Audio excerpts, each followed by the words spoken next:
یہ حضرت عبداللہ بارکی حضور کی خدمت میں حاضر ہوئے تو نبی پاک صلی اللہ علیہ وآلہ وسلم نے ان کو ایک دینار دیا، دینار سونے کا سکہ، فرمایا جا کر بازار سے نا ایک بکری خرید لاؤ۔ یہ گئے بازار میں، ایک دینار کے ساتھ 2 بکریاں خریدی، 2 بکریاں خرید کر ایک بکری وہیں پر 1 دینار کی بیچ بھی دی، اور وہ 1 بکری اور 1 دینار رسول اللہ صلی اللہ علیہ وآلہ وسلم کی بارگاہ میں لے کر حاضر ہوئے، اور حاضر ہو کر عرض کرتے ہیں یا رسول اللہ علیہ وسلم بکری بھی حاضر جے تے دینار بھی حاضر جے۔ اس وقت رسول اللہ صلی اللہ علیہ وآلہ وسلم نے اس کے لیے دعا کی، فرمایا، راوی کہتے ہیں فدعا لہ بالبرکۃ فی بیعہ، رسول اللہ صلی اللہ علیہ وآلہ وسلم نے ان کی تجارت میں برکت کے لیے دعا فرمائی۔ اور پھر حضرت عبداللہ بارکی رضی اللہ تعالیٰ عنہ کی تجارت میں برکت کتنی آئی، راوی کہتے ہیں کہ لو اشتری ترابا لربح فیہ، اگر وہ مٹی بھی خریدتے تھے نا تو اللہ تعالیٰ اس میں بھی ان کو نفع عطا فرما دیتا۔ مہنگی چیز تو دور کی بات، کہتے ہیں یہ دعائے مصطفیٰ کی برکت تھی کہ مٹی بھی خرید کر بازار میں لے کر جاتے تھے تو اللہ تعالیٰ اس میں بھی ان کو نفع عطا فرما دیتا۔ حضرت انس بن مالک رضی اللہ تعالیٰ عنہ، یہ کتنے خوش نصیب، ان کی والدہ حضرت ام سلیم، یہ بھی خود بھی نبی پاک صلی اللہ علیہ وآلہ وسلم کی بڑی خدمت گزار تھی، دین اسلام کے لیے بڑی خدمات ہیں ان کی۔ حضرت ام سلیم حضرت انس بن مالک رضی اللہ تعالیٰ عنہ کی خدمت میں لے کر ان کو حاضر ہوئیں، اور یہ ان کے گھریلو حالات بڑے تنگ تھے، گھریلو حالات بڑے تنگ تھے، اور اتنے تنگ تھے کہ حضرت انس بن مالک خود کہتے ہیں کہ ایک مرتبہ میری ماں نے اپنی چادر، اپنے دوپٹے کو 2 ٹکڑے کیے، 2 ٹکڑے کر کے ایک ٹکڑے کے ساتھ مجھے تہبند یعنی دھوتی پہنائی اور دوسرے کے ساتھ اپنی چادر بنا لی، یعنی اتنی غربت تھی۔ تو حضرت ام سلیم جب نبی پاک صلی اللہ تعالیٰ علیہ وآلہ وسلم کی بارگاہ میں حاضر ہوئیں حضرت انس کو لے کر، آئے ہائے نذرانہ کیسے پیش کرتی ہیں، غلامی کیسے پیش کرتی ہیں، محبت کا انداز دیکھیے۔ حضرت ام سلیم کہتی ہیں یا رسول اللہ علیہ وسلم، آپ مدینہ میں ہجرت کر کے آئے تو انصار صحابہ نے بھی، انصار صحابیات نے بھی آپ کی خدمت میں تحفے پیش کیے۔ یا رسول اللہ علیہ وسلم میرے کو اور تے کچھ نہیں، میرا پتر ہے جی انس، اینو ہی رکھ لو اپنی خدمت واسطے، میں ہی تحفے تانوں پیش کرنی ہے۔ حضرت انس کو حضور کی خدمت میں پیش کر دیا اور پیش کر کر چلی گئی، یا رسول اللہ علیہ وسلم یہ آپ کی خدمت کیا کرے گا، یہ آپ کی خدمت کیا کرے، یا رسول اللہ علیہ وسلم اور تو کوئی چیز نہیں میرے پاس، یہی تحفہ ہے، یہی رکھ لیں۔ تو حضرت انس رضی اللہ تعالیٰ عنہ نے پھر 10 سال حضور علیہ السلام کی خدمت کی بغیر کسی معاوضے کے،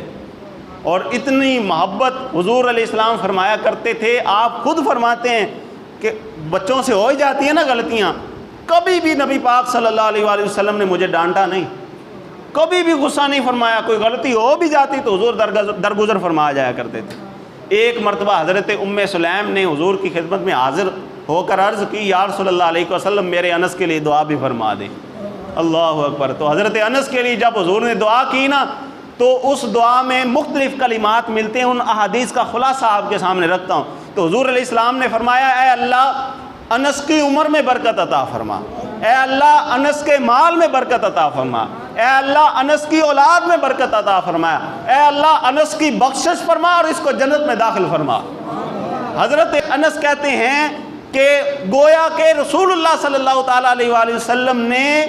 دنیا کی جتنی بلائیاں تھیں ان سب کی دعائیں بھی مجھے دے دیں، اور آخرت کی جتنی بلائیاں تھیں ان سب کی دعائیں بھی مجھے عطا فرما دیں۔ اور پھر خود فرماتے ہیں کہ رسول اللہ صلی اللہ علیہ وآلہ وسلم نے دنیا کے متعلق جو مجھے دعائیں دی تھی وہ ساری کی ساری قبول ہو گئیں، اور میں امید کرتا ہوں کہ آخرت کے متعلق جو حضور نے مجھے دعائیں دی تھیں، اور میرا یقین ہے کہ اللہ تعالیٰ ان دعاؤں کو بھی ضرور قبول فرمائے گا اور میری بخشش فرمائے گا، مجھے جنت میں داخل ضرور فرمائے گا۔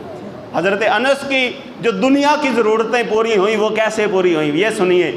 آپ کی عمر میں کتنی برکت ہوئی،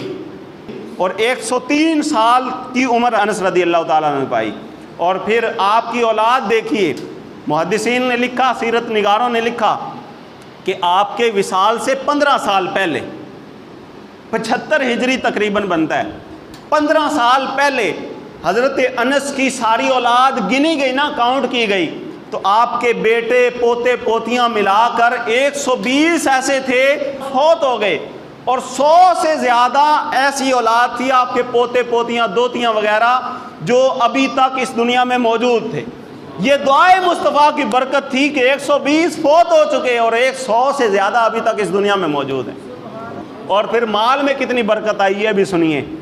صحابہ کہتے ہیں کہ انصار صحابہ میں سے کسی کے پاس اتنا مال نہیں ہوتا تھا جتنا حضرت انس کے پاس تھا۔ آپ وہ لمحہ بھی یاد کریں جو میں نے آپ کے سامنے شروع میں عرض کیا کہ گھر اتنا تنگ تھا کہ ماں نے اپنی چادر کو 2 ٹکڑے کر کے ان کو ایک تہبند بنا کر دیا اور ایک ٹکڑا اپنی چادر کے لیے اپنے سر پر جو ہے وہ رکھ لیا۔ اتنی غربت، اور پھر جب نبی پاک صلی اللہ علیہ وآلہ وسلم کی دعا ملی تو سب انصار صحابہ میں سے مالدار حضرت انس بن مالک رضی اللہ تعالیٰ عنہ ہوئے۔ اور پھر ان کو ایک اور اعزاز بھی حاصل ہوا کہ باغ جو ہے نا، جن صحابہ کے باغ تھے وہ سارے کے سارے اس باغ سے ایک بار پھل لیتے تھے،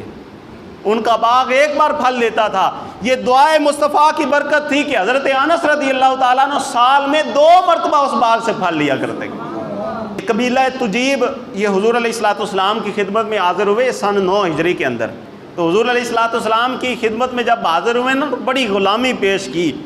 بڑی عقیدت کے ساتھ آپ کو ملے۔ تو نبی پاک صلی اللہ علیہ وآلہ وسلم نے بھی بڑی مہربانی فرمائی، میزبانی کی۔ میزبانی کرنے کے بعد آپ نے نا جاتے وقت سب کو تحفے دیے، سب کو تحفوں سے نوازا، ہر ایک کو تحفے دیے۔ جب سب کو تحفے دے دیے نا تو آپ نے فرمایا تاڑے سے کوئی رہ تو نہیں گیا، کوئی رہ تو نہیں گیا۔ تو جس طرح ہم کہیں پر جائیں نا گاڑی وغیرہ کروا کے، تو ہم کسی کے ہاں چلے جائیں تو ہم کہتے ہیں کہ جی ڈرائیور صاحب کو بھی کھانا پہنچاؤ،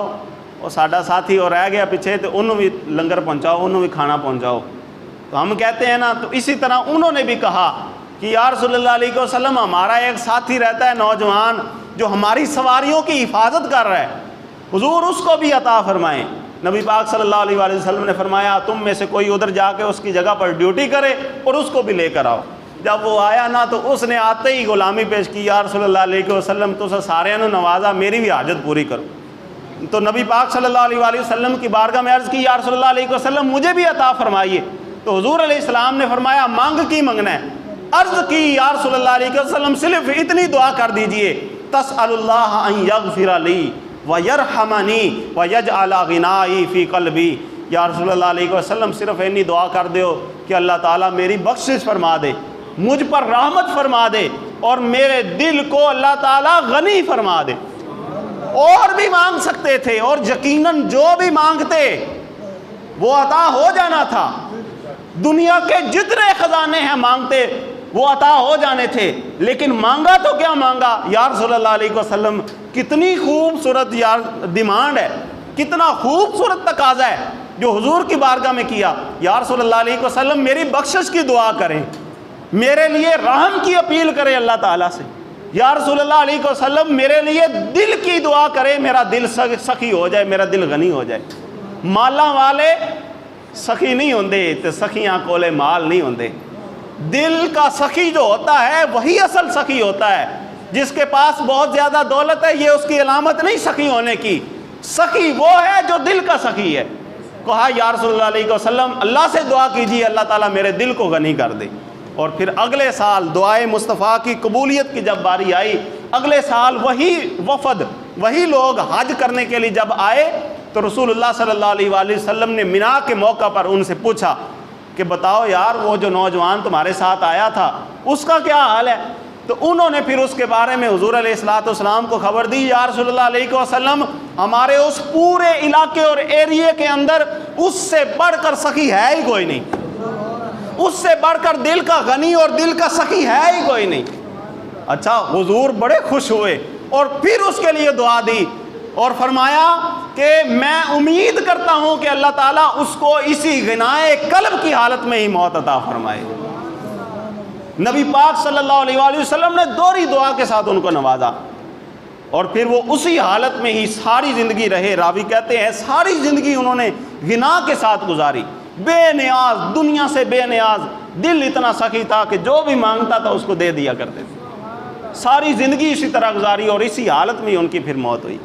یہ دعائے مصطفیٰ کی برکت ہے۔ نبی پاک صلی اللہ علیہ وآلہ وسلم جس کو نواز دے نواز دے، اور حضور کی عطا جس کو ایک بار مل جاتی ہے اس کو پھر کسی دنیا دار کے پاس جانے کی ضرورت ہی نہیں پڑتی، دنیا دار کے پاس جانے کی ضرورت ہی نہیں پڑتی۔ آئیے احباب ذی وقار، یہ تو وہ خوش نصیب تھے جن کے چند مثالیں میں نے آپ کے سامنے پیش کی کہ جن کو حضور علیہ السلام نے اپنی حیات مبارکہ کے اندر ان کی حیات میں ہی ان کو دعا دی۔ یہ امت قیامت تک جتنے لوگ آئیں گے ان کو بھی حضور علیہ السلام نے دعاؤں سے نوازا ہے، ان کو بھی نبی پاک صلی اللہ تعالیٰ علیہ وآلہ وسلم نے دعاؤں سے نوازا ہے۔ حضرت ام المؤمنین عائشہ صدیقہ رضی اللہ تعالیٰ عنہا، بڑی ایمان افروز حدیث پاک ہے، یقیناً آپ سنیں گے دل خوش ہو جائے گا۔ حضرت ام المؤمنین عائشہ صدیقہ فرماتی ہیں کہ ایک دن حضور بڑے خوش تھے، طبیعت بڑی حشاش بشاش، میں نبی پاک صلی اللہ علیہ وآلہ وسلم کے پاس بیٹھی تھی، میرے دل میں خیال آیا کہ آج رسول اللہ سے کہتی ہوں کہ میرے لیے دعا کر دیں۔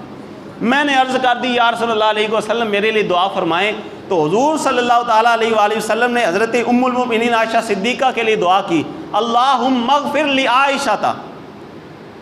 من ذنبها ما تقدم و ما تاخر، کہ اے اللہ عائشہ کی مغفرت فرما، جو گناہ پہلے کر چکے اور جو ابھی تک نہیں کیے یا جانے انجانے میں یہ کریں گی ان سب کی بخشش فرما دے، وما اسرت وما اعلنت، جو تنہائی میں ان سے گناہ سرزد ہوئے ان کی بھی بخشش فرما، وما اعلنت، اور جو اعلانیہ طور پر ہوئے ان کی بھی بخشش فرما۔ جب حضرت ام المؤمنین عائشہ صدیقہ نے یہ دعا سنی نا کہ رسول اللہ صلی اللہ علیہ وآلہ وسلم نے میری بخشش کی دعا کر دی، جو گناہ ہو چکے، جو ہونے ہیں، جو تنہائی میں ہوئے، جو اعلانیہ ہوئے، سب کی بخشش کی دعا کر دی، اور بخشش کی سند مجھے رسول اللہ کی بارگاہ سے مل گئی، تو آپ اتنی خوش ہوئیں آپ مسکرانے لگ گئیں، اور ہنسی اتنی کہ ہنستے ہنستے حضور علیہ السلام کی گود میں آپ کا سر لگا جا کے حضور کی گود میں گر گئیں۔ تو نبی پاک صلی اللہ علیہ وآلہ وسلم نے فرمایا محبوب خدا جو ہوئی نا، صدیق اکبر کی صدیقہ بیٹی حضرت ام المؤمنین عائشہ صدیقہ رضی اللہ تعالیٰ، آپ نے فرمایا عائشہ اتنی خوش، تم خوش ہو گئی؟ عرض کرتی ہیں یا رسول اللہ علیہ وسلم آپ کی زبان سے مجھے بخشش کی سند ملے اور میں خوش نہ ہوں، یہ کیسے ہو سکتا ہے؟ اس کے بعد حضور نے جو جملہ ارشاد فرمایا، اللہ اکبر، قربان جائیں، حضور علیہ السلام نے فرمایا واللہ، اللہ کی قسم، فرمایا کہ وَإِنَّهُ لِلدَّعْوَةِ لِأُمَّتِهِ فِي كُلِّ صَلَاةٍ، فرمایا عائشہ یہ جو دعا میں نے تیرے لیے آج کی ہے نا، یہ دعا میں اپنے ہر امتی کے لیے ہر نماز میں کیا کرتا ہوں، اپنے ہر امتی کے لیے ہر نماز میں کیا کرتا ہوں۔ میں اور آپ اپنے ساتھ کتنے مخلص ہیں؟ ہر بندہ کہتا ہے نا میں اپنے ساتھ مخلص ہوں، تو ہم اپنے لیے دن میں کتنی دعائیں کر رہے ہوں گے اخلاص کے ساتھ؟ یہ نمازوں میں جو ہم دعا کرتے ہیں رب اجعلنی یا ربنا آتینا، جو بھی ہم دعا کرتے ہیں اس میں بھی ہمارا خلوص نہیں ہوتا، ہمارا ذہن کہیں اور ہوتا ہے، نظریں کہیں اور ہوتی ہیں، توجہ کہیں اور ہوتی ہے، تو کیا کہنے اس توجہ کے جو رسول اللہ صلی اللہ علیہ وآلہ وسلم کے ساتھ منسلک، کیا کہنے اس تصور کے، کیا کہنے اس خلوص کے جو حضور علیہ السلام کو اللہ تعالیٰ نے عطا فرمایا تھا۔ تو نبی پاک کیا فرماتے ہیں، میں اپنے ہر امتی کے لیے ہر نماز میں روزانہ دعا کیا کرتا ہوں، یہی دعا ہے عائشہ جو میں نے تیرے لیے کی ہے، جو میں نے تیرے لیے، اتنی دعائیں میں کہتا ہوں کسی کا ماں باپ اس کے لیے بچوں کے لیے نہیں کرتا ہوگا جتنی دعائیں رسول اللہ صلی اللہ علیہ وآلہ وسلم نے اپنی امت کے لیے کی۔ حضرت ابو ہریرہ رضی اللہ تعالیٰ عنہ ایک حدیث پاک روایت کرتے ہیں، آپ فرماتے ہیں کہ رسول اللہ صلی اللہ علیہ وآلہ وسلم نے ایک مرتبہ ارشاد فرمایا کہ ہر نبی کو ایک خاص دعا ملتی ہے، جو دعا اللہ رب العزت ہر حال میں ہی قبول فرماتا ہے اور اس دعا کو رد نہیں فرماتا۔ حضور نے فرمایا کہ ہر نبی نے، جتنے بھی نبی آئے سارے، ان سب نے وہ دعا اللہ تعالیٰ کی بارگاہ میں پیش کر دی، وہ خاص دعا، اور حضور فرماتے ہیں میں نے وہ خاص دعا اپنی اس امت کے لیے بچا کر رکھی ہوئی ہے، میں نے وہ خاص دعا اپنی امت کے لیے بچا کر رکھی ہے۔ کل قیامت والے دن جب میری امت مصیبت اور پریشانی میں مبتلا ہوگی تو میں اپنی اس امت کی بخشش اور شفاعت کے لیے اللہ تعالیٰ کی بارگاہ میں دعا